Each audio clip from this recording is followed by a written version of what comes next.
How are you feeling about climate change, and how are those feelings influencing your actions? Thanks for joining me in conversations with leaders who are engaging with their feelings as a leadership tool for both inspiration and motivation. I'm very excited to be speaking with Greg Dalton, host of the Climate One podcast. Greg shares how the climate crisis moves him through many different emotional spaces and how those feelings are motivating his work. And now for the conversation. Today I'm speaking with Greg Dalton, producer and host of the Climate One podcast. He's been creating this podcast for over 15 years now, and I've been learning from Greg and his guests for most of that time. His podcast is truly a must listen for everyone, especially now that climate change has become a central issue for society at all levels, local, national, and global. Greg's podcast is an outstanding source of information on topics that most commercial media studiously avoid. I appreciate Greg's approach, the breadth of topics and the guests, and he too centers human emotions in our response to the climate crisis. Thank you for joining me today, Greg, and welcome. Thank you, Matt. It's great to be here with you. Great. So, why don't we just start off? I'd like to ask you how you're feeling now about the climate crisis. Big question, right? As many of your guests say, it's a roller coaster. I remember asking a scientist once how he feels about climate. He said, "I'm schizophrenic." I'm like some days up and down. And this week, for example, I participated or watched a online session with Joanna Macy where there was nearly 2,000 people and people crying and sharing their climate grief at what we've created and guilt about their complicity. And that was really heavy and really made me really sad and really down. And then today I read about a new solar farm in Houston that's coming online. Mayor Turner there, and they turned a former landfill into a solar farm. Like, wow, good things are happening. So depending on what I'm feeling, what I'm seeing, my latest conversations I have with people, it's up and down. It's a beautiful day here in San Francisco. I'm healthy. I got a good night's sleep. Okay. And I also try to, manage my news intake. So I try not to not spend too much time on climate Twitter, which can be a sinkhole and a depressing and sometimes an uplifting place. Right, right. Yeah, a couple things. One, um, you know, Twitter is a really great resource for climate information. I find that at least on the social media platforms, it's one of the better ones, and it has a lot of the climate scientists that are posting there. But you're right, it can be quite heavy, and so you need to be careful, how much you manage that. And then, the other thing that you mentioned was that, the situation you were in where you actually, experienced other people, crying. And, it almost feels like we're going through a grieving cycle, where you're like moving through these different feelings and emotions as you're we're coming to grips with the loss that we're dealing with, and that is the grieving process. Is that how you reckon with it as well? Well, I remember a few years ago, there's a psychologist or psychiatrist, Lisa Van Susteren, and I think she coined this term, pre-traumatic stress. So there's often people are stressed about trauma in the past and their life, and I think this first came around scientists having trauma about things that they predicted would happen. Stress before the event happens rather than stress after the event happens. And I certainly have related to that because those of us working in climate and aware for a long time, until like 2017 or so, the first fires and that came into urban areas in Northern California, a lot of climate impacts for me personally and other people in California were in the future. But the wildfires in the American West have really brought it home and directly into our bodies, into our lives.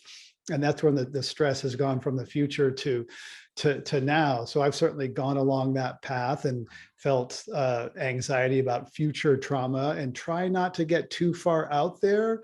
There's this real kind of dichotomy, right? The reason we're in this predicament is we haven't thought enough about the future. We've been very kind of consumed today, and at the same time, trying to get centered and be present today, and not get too caught up in what's sometimes called future tripping, running away. Oh my gosh, way out there in the future, you can spend so much time ruminating about this terrible future that you're not really here now.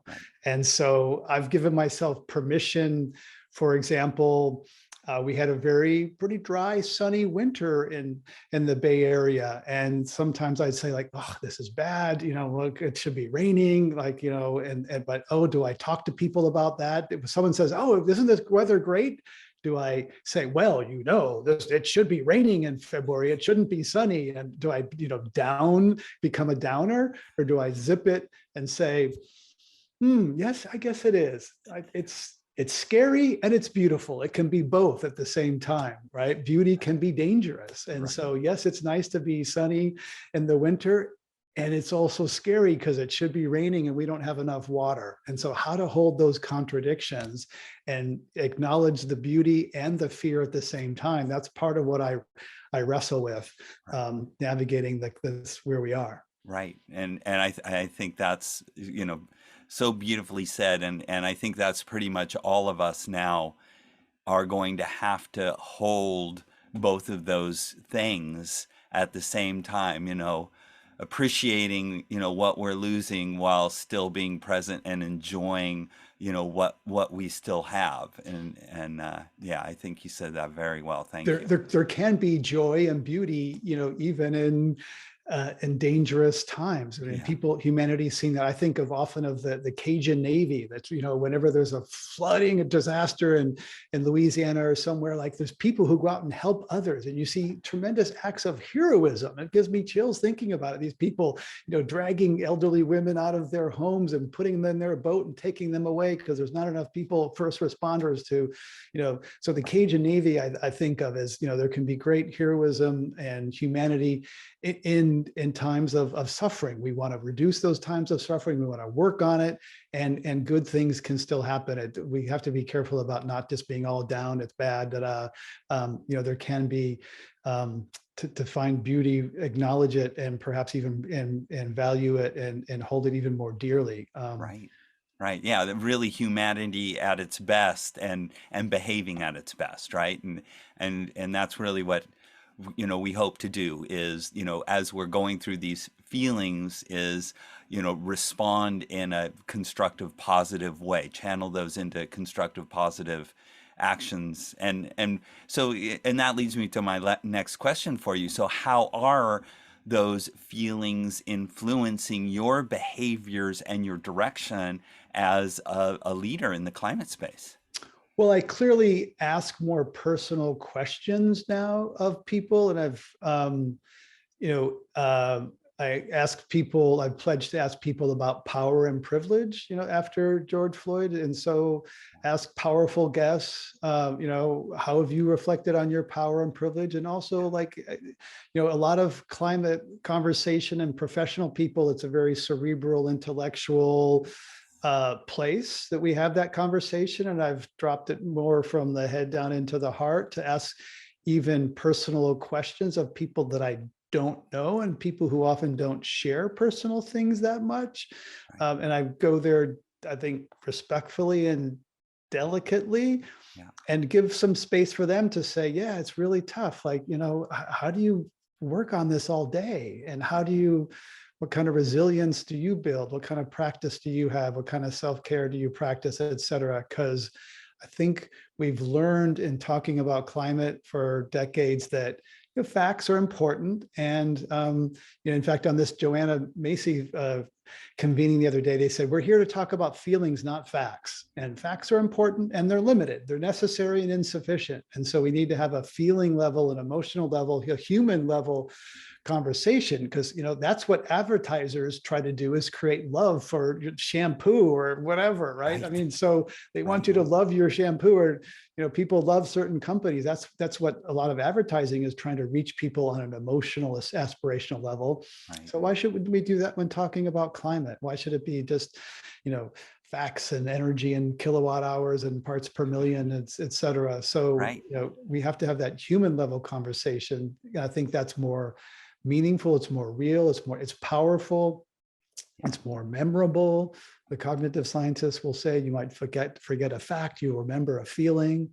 So there's lots of reasons why I think it's needed and warranted and useful to get Right. to that level with people, even if it's a little uncomfortable for them. Yeah. Um, Yeah, well, yeah, thank you for really starting to focus on that, the emotional side of it. Most of the information comes out of the scientific community, and scientists by nature are often don't prioritize emotions, and certainly the academic environment does not promote emotions, and a lot of scientists, if they do display emotions, it's somewhat discrediting for them.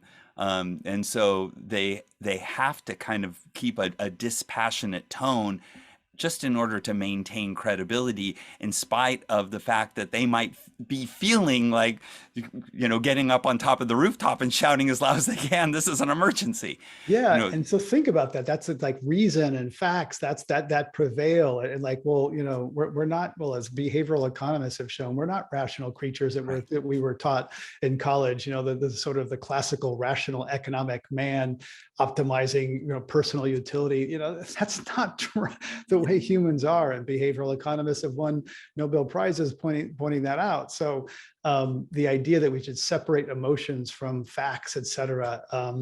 I think that's part of what's gotten us to this place, actually, right, is that disassociation, that connection.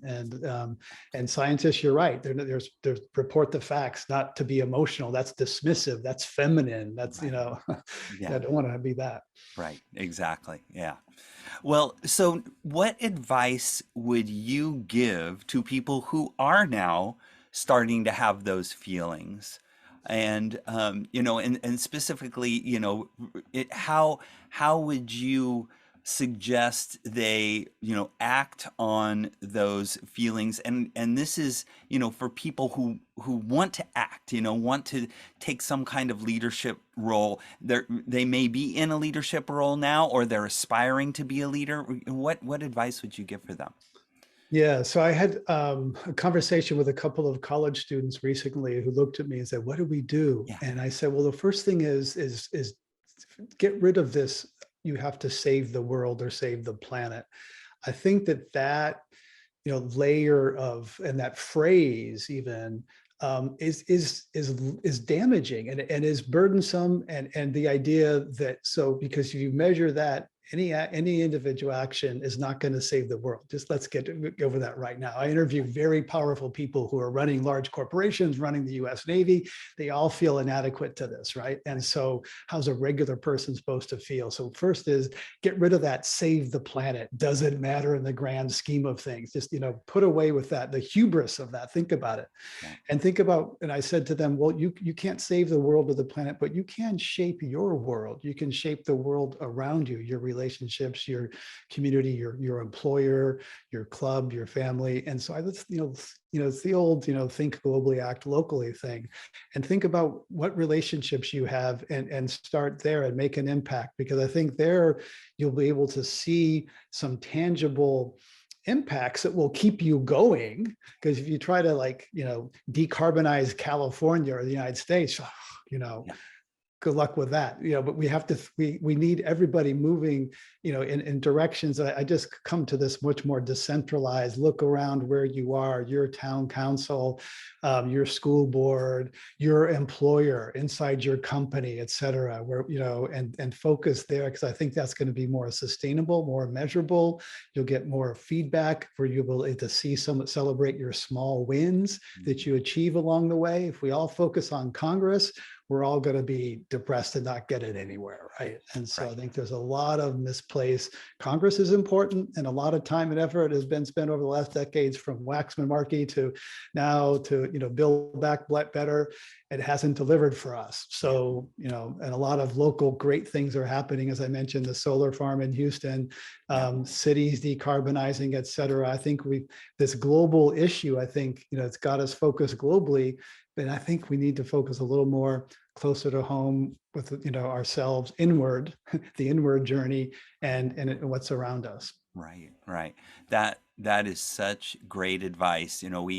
We have so much more influence in our immediate circles than we do over the president of the United States, right?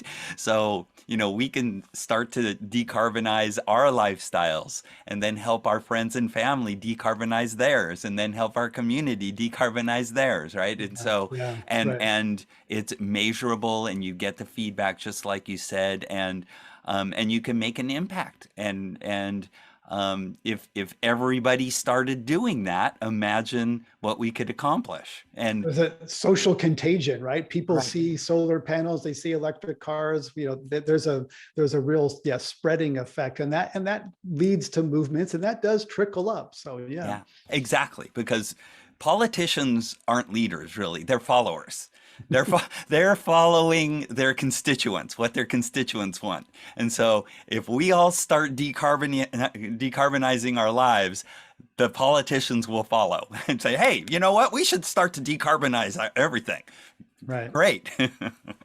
So yeah, that is such great advice. Thank you so much, Greg. And thank you for all of the work and contributions you've been making to this space. I am so appreciative of everything you're doing and your journey. I feel like just listening to you, I've been kind of riding along with you on this journey. And Mm. so it's just such a delight to speak with you. And thank you so much for everything. And thanks for being on the show today. It's been a pleasure, and thanks for what you're doing, and it takes all of us. I really appreciate in this conversation, Matt. Thank you. Thank you. Thanks for watching. Having listened to Greg on the Climate One podcast over the years, I've noticed how his tone has changed. As he puts it, he's dropped his conversations from the head down into the heart. I love how Greg is teaching us to connect our feelings with the climate crisis. Also, he says that people who are having feelings and wanting to do something should focus on their own social circles. Don't try to save the planet. Rather, look to what you can do in your immediate environment, your home, your community, your workplace. You have more influence there, you'll have more impact there, you'll be able to see the progress that you're making. And he says, if we all do that, it creates a virtuous cycle, a social contagion. And as more of us want to act, we will act, and that will cause and encourage others to do so as well. If you found this conversation helpful, please click on the thumbs up button and subscribe to the channel to get notifications of future episodes. If you have any questions, please leave them in the comments section and I'll respond as soon as I can. Thanks again.